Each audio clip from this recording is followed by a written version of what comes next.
توڑ دیا۔ آپ علیہ السلام نے اس عورت کو سزا کے طور پر اپنے محل سے نکال کر شہر بدر کر دیا اور سجدے میں گر کر اللہ رب العزت سے معافی طلب کرنے لگے، لیکن اللہ تبارک و تعالیٰ نے آپ کی اس غفلت کی وجہ سے آپ کو ایک آزمائش میں مبتلا کر دیا۔ حضرت سلیمان علیہ السلام کے پاس جو انگوٹھی تھی اسی کی وساطت سے آپ جن و انس پر حکومت کرتے تھے۔ ابن عساکر اور امام حیثمی کی روایتوں کے مطابق وہ انگوٹھی چاندی کی تھی اور اس کا نگینہ آسمان سے آیا تھا اور اس میں یاقوت جڑا ہوا تھا۔ یہ انگوٹھی حضرت سلیمان علیہ السلام کی نبوت اور حکمت کی علامت تھی۔ حضرت موسیٰ علیہ السلام کے عصا مبارک کی طرح حضرت سلیمان علیہ السلام اس انگوٹھی کے ذریعے امور سلطنت اچھے طریقے سے چلاتے تھے۔ حضرت سلیمان علیہ السلام اس انگوٹھی کو کبھی خود سے الگ نہیں کرتے تھے۔ جب آپ علیہ السلام قضائے حاجت کے لیے تشریف لے جاتے تب ہی اس انگوٹھی کو اتارتے تھے اور اسے اپنی سب سے بھروسہ مند کنیز امینہ کے سپرد کر دیتے تھے۔ ایک دن جب حضرت سلیمان علیہ السلام قضائے حاجت کے لیے تشریف لے جا رہے تھے تو اس انگوٹھی کو امینہ کے حوالے کیا۔ کچھ دیر بعد ایک شیطان جس کا نام سخر تھا آپ کی شکل میں امینہ کے پاس آ گیا۔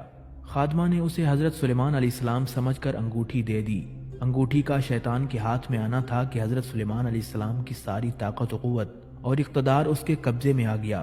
حضرت سلیمان علیہ السلام کو کوئی نہیں پہچانتا تھا۔ آپ علیہ السلام لوگوں کو یہ کہتے تھے کہ میں ہی سلیمان بن داؤد ہوں۔ یہ سن کر لوگ یقین نہ کرتے اور آپ کا مذاق اڑاتے تھے۔ حضرت سلیمان علیہ السلام جلد ہی یہ سمجھ گئے کہ یہ اللہ تعالیٰ کی طرف سے آزمائش ہے۔ پھر آپ علیہ السلام تخت و تاج چھوڑ کر شہر سے باہر نکل گئے اور روزگار کی تلاش کرنے لگے۔ آپ علیہ السلام نے ایک ماہگیر کے ہاں نوکری کر لی اور روز اس کے لیے سمندر سے مچھلیاں پکڑ کر لایا کرتے تھے، جس کے بدلے وہ آپ کو 2 مچھلیاں دیا کرتا تھا۔ یہ سلسلہ کافی دن تک جاری رہا۔ آپ نے اس طرح اتنی ہی مدت گزاری جتنی آپ کے محل میں بت پرستی ہوئی تھی۔ آخرکار اللہ رب العزت نے آپ کی توبہ قبول فرمائی۔ اب وہ شیطان سخر جو محل میں حضرت سلیمان علیہ السلام کی شکل و صورت کے ساتھ حکومت کر رہا تھا، درباریوں نے اس کی عادات و اطوار سے یہ بھانپ لیا کہ یہ حضرت سلیمان علیہ السلام نہیں ہیں، لہٰذا محل میں موجود علماء نے یہ تجویز پیش کی کہ اس کے سامنے تورات پڑھی جائے، اگر وہ شیطان ہے تو اسے سن نہیں پائے گا۔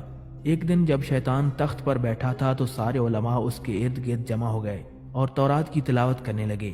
شیطان کلام الہیہ نہ سن سکا اور وہاں سے بھاگ نکلا۔ جاتے جاتے شیطان نے وہ انگوٹھی سمندر میں پھینک دی تاکہ حضرت سلیمان علیہ السلام کو انگوٹھی کبھی نہ مل سکے۔ اس انگوٹھی کو ایک مچھلی نے کھا لیا اور حضرت سلیمان علیہ السلام اس دن جب مچھلیاں پکڑنے ساحل پر گئے تو جال میں وہی مچھلی پھنس گئی۔ ماہی گیر نے بھی وہی مچھلی حضرت سلیمان علیہ السلام کو دے دی۔ جب آپ علیہ السلام نے اس مچھلی کو کھانے کے لیے اس کا سینہ چاک کیا تو وہی انگوٹھی نکلی۔ اس انگوٹھی کے پہنتے ہی سارے جن و انس اور مخلوق آپ کی خدمت میں حاضر ہو گئے اور اطاعت پر آمادہ ہو گئے۔